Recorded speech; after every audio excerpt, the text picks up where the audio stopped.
அனைவருக்கும் வணக்கம். முருகனை பற்றி மற்றும் ஒரு மிக முக்கியமான ஒரு சில தகவல்களை இந்த வீடியோவில் சொல்லலாம் என்று இருக்கின்றேன்.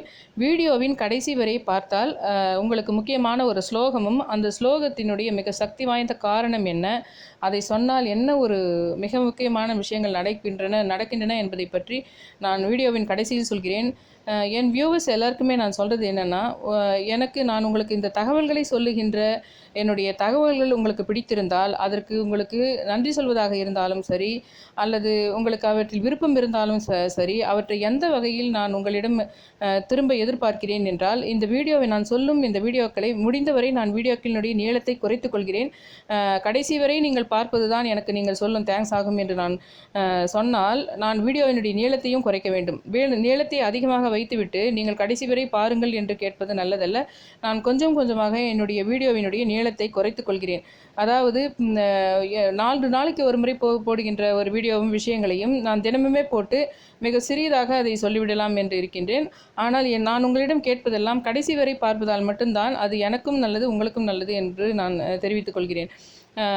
இப்பொழுது நான் இந்த முருகரை பற்றி நான் சொல்லுகின்ற ஒரு சிறிய ஒரு தகவல் என்றால், அந்த 6 படை வீடுகள் என்னென்ன, அங்கு செல்வதால் நடக்கும் நன்மைகள் நமக்கு என்னென்ன, அது இல்லாமல் இந்த ஜாதகத்தில் 6ஆம் இடம் பொதுவாக விரோதம், கடன், ரோகம், சத்ரு போன்றவற்றை குறிக்கும். இந்த தோஷங்கள் அனைத்தும் போக்கும் வல்லமை கொண்டதுதான் முருகப்பெருமானை வணங்குவதும் ஆகும்.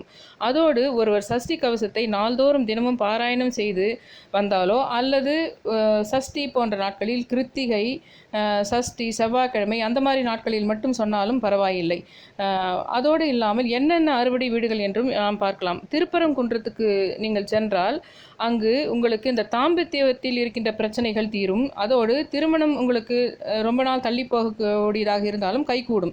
திருமணம் கைகூடும். அதே சமயத்தில் தாம்பத்தியத்தில் ஏற்படும் பிரச்சனைகளுக்கு கணவன் மனைவி சண்டைகள் தீர வேண்டும் என்றாலும் திருப்பரங்குன்றம் நீங்கள் செல்லலாம்.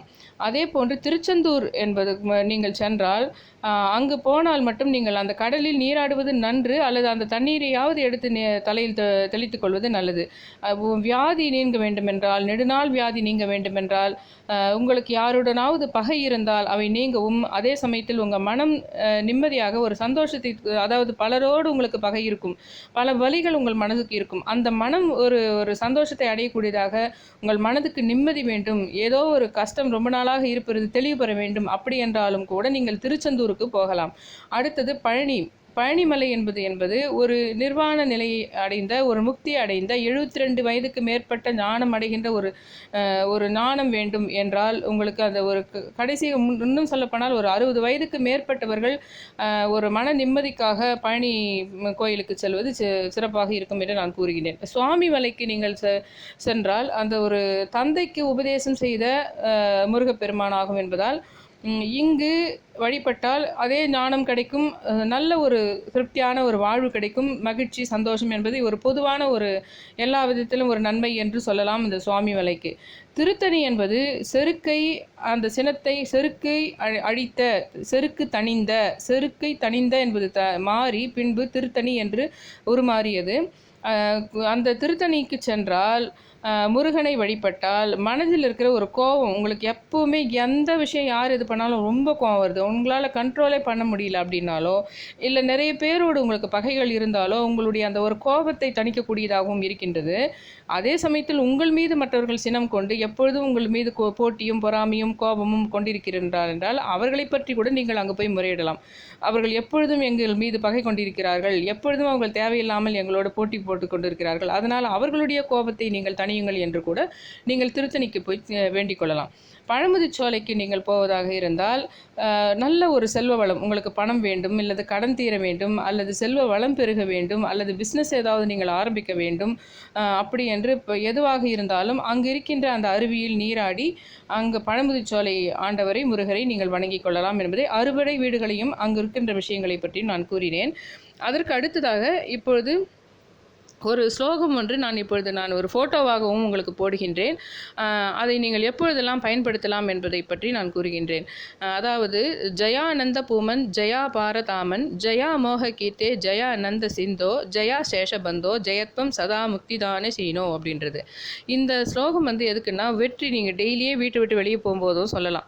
நீங்கள் ஒரு நாளைக்கு ஒரு நிறைய முறை சொன்னால் அது பைஹார்டே ஆகிடும், மனப்பாடமே ஆகிடும் உங்களுக்கு. அதை நீங்கள் எப்போல்லாம் யூஸ் பண்ணலான்னா, ஒரு இன்டர்வியூக்கு போகும்போது, இல்லை ஒரு போட்டி, இன்றைக்கி ஏதாவது ஒரு இந்த போட்டியில் நீங்கள் ஒரு மல்யுத்த போட்டியிலையோ இல்லை ஏதாவது கிரிக்கெட்டோ இல்லை வேறு ஏதாவது விளையாட்டு விஷயங்களாக இருந்தாலும் சரி, போனால் வெற்றி கிடைக்க வேண்டும், யாருடனோ உங்களுக்கு மோத வேண்டும், வெற்றி உங்களுக்கு கிடைக்கின்றதா இல்லை மற்றவருக்கு கிடைக்கின்றதா, நீங்கள் ஒரு பேச்சு போட்டிக்காக போகின்றீர்கள், ஆக மொத்தத்தில் அதில் நீங்கள் உங்களுக்கு வெற்றி கிடைத்ததா என்று கேட்பார்கள் திரும்பி வரும்பொழுது. அப்படிப்பட்ட விஷயங்கள் எல்லாவற்றுக்கும் இவற்றை நீங்கள் அந்தந்த இதுக்கு ஏற்ற விஷயத்துக்கு ஏற்றவாறு எண்ணிக்கையை கூட்டிக் கொள்ளலாம். அதாவது ஒரு இன்டர்வியூக்கு போகிறீங்கன்னா 9 டைம்ஸ் சொல்லிட்டு போகலாம். நீங்கள் ஒரு எக்ஸாம் போகிறீங்கன்னா உங்களுக்கு அதனுடைய அவசரத்தை பொறுத்தது, அதனுடைய முக்கியத்துவத்தை பொறுத்தது. அதனால் 9 முறையோ அல்லது 18 முறையோ அல்லது 48 முறையோ 108 முறையோ ஆக மொத்தத்தில் உங்களுக்கு இருக்கும் நேரத்தையும் உங்களுடைய அந்த விஷயத்துக்கான முக்கியத்துவத்தையும் வைத்து நீங்கள் டெய்லி போகும்போது ஒரு முறை சொல்லிட்டு கூட போகலாம். வீட்டை விட்டு வெளியே போகும்போது ஏதாவது முக்கியமாக ஒரு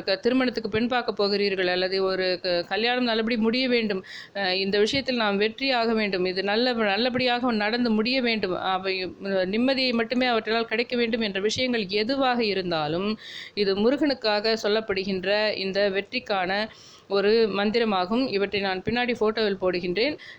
இந்த வீடியோவை மிக சிறியதாக இன்று இதோடு முடித்துக் கொள்கிறேன். நீங்கள் கடைசி வரை பார்க்க வேண்டும் என்பதற்காகவே இந்த வீடியோவை நான் மிக சிறியதாக முடித்தேன்.